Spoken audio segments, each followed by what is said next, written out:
Chrome pieces are the holy grail for any LEGO collector.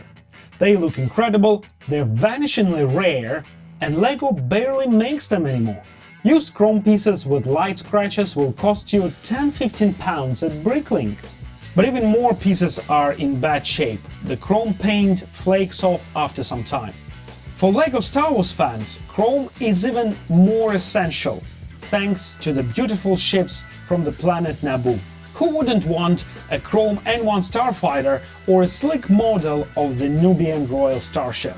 Well, I definitely would, and today I'll walk you through my quest to make it happen. First, let's look why it's difficult to make real chrome LEGO pieces. Proper chroming is a chemical and physical process called electroplating, where a thin layer of chromium is applied to a metal surface. But LEGO is made of plastic, our first challenge. You can't electroplate plastic because it doesn't conduct electricity. There is a workaround, using a special primer that contains metal particles like copper. That way you can chrome nearly anything. By the way, check out the really cool channel of Hendrik, the electroplating master, if you want a deep dive into that fascinating process. Anyway, while electroplating works well for cosplay or props, it's almost useless for LEGO because one of the major issues: tolerance. You can't just coat a piece and expect it to still fit with others. Once you add multiple layers of primer, chromium and finishes, the part becomes too thick to connect properly. And finally, real chroming requires a lot of materials, space, skill and time. And many of chemicals involved are actually very toxic.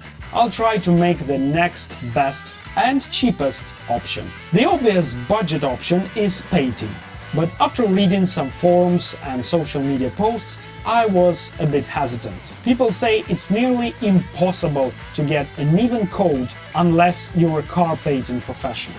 Then I came across a tip from model builders: nail powder, and I decided to give it a try. To use nail powder, we'll need a no-wipe taupe coat gel. This is a transparent special gel that dries under UV light, so we'll also need a UV light. But it won't be a problem if someone in your family does their nails or 3D prints, or you can buy it for a nominal fee. And of course, we need the chrome nail powder itself. I've ordered the cheapest powder available at Amazon. Let's try it out. First, I applied the taupe coat gel and cured it under the UV lamp for about a minute. Then I used the tool from the powder set to apply the powder. The process isn't very hard, but LEGO studs make it fiddly. You have to get into all the nooks and around the studs. Well, it looks that attempt number 1 definitely failed. The powder didn't fully cover the base white color. I think I didn't use enough gel. For the second attempt, I applied a thicker gel layer, cured it, then applied the powder. I even did a second gel layer over the white spots.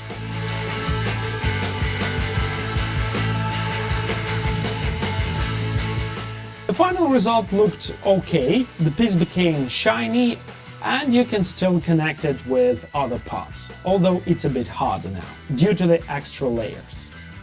This process got me thinking, maybe grey pieces would work better as a base, since grey is closer to chrome than white. So I tried a grey piece. And yes, it was definitely easier.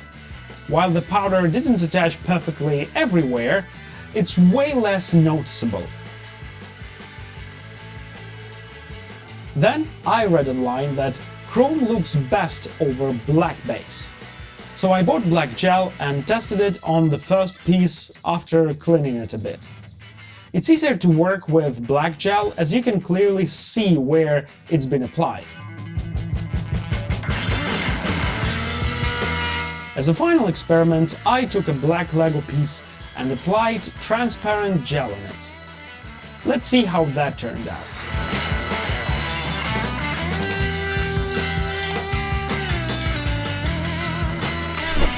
Now let's look at our options and see which one looks better. The first piece, where I applied a transparent gel twice, is awful.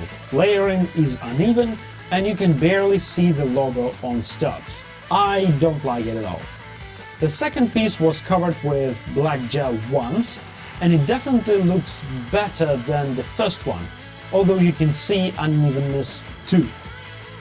The third piece was a grey one with clear gel, and it looks decent. You can see every stud clearly, and I assume grey parts require less gel and powder.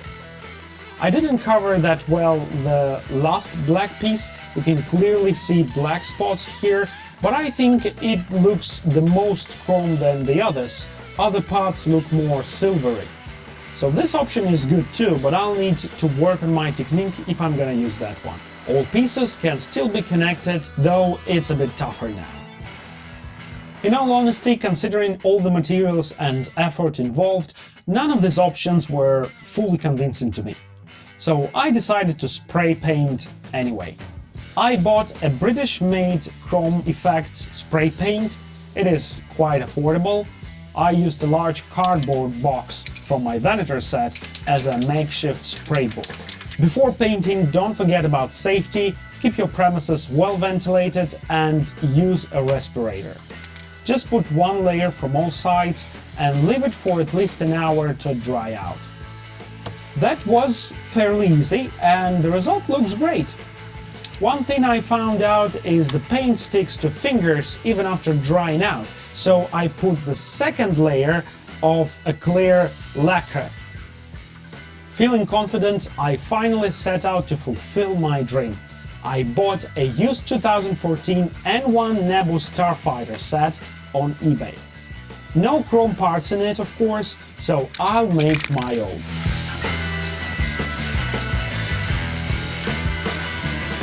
First, I built the ship as is. Some of the original stickers were already applied, so I decided to recreate them. For the yellow stickers, I used yellow Oracle paper, measured the original ones and cut the new shapes. For the blaster cannon shafts, I had to make my own stickers. I found scans of the original stickers on Bricklink and edited them in Photoshop. Cut the ones I needed and removed the background, keeping only the outlines. Then I bought transparent self-adhesive paper and printed the image on a standard laser printer. And voila! I could finally recreate the chrome parts at the front of the ship. After hours of trial and error, here is the final result.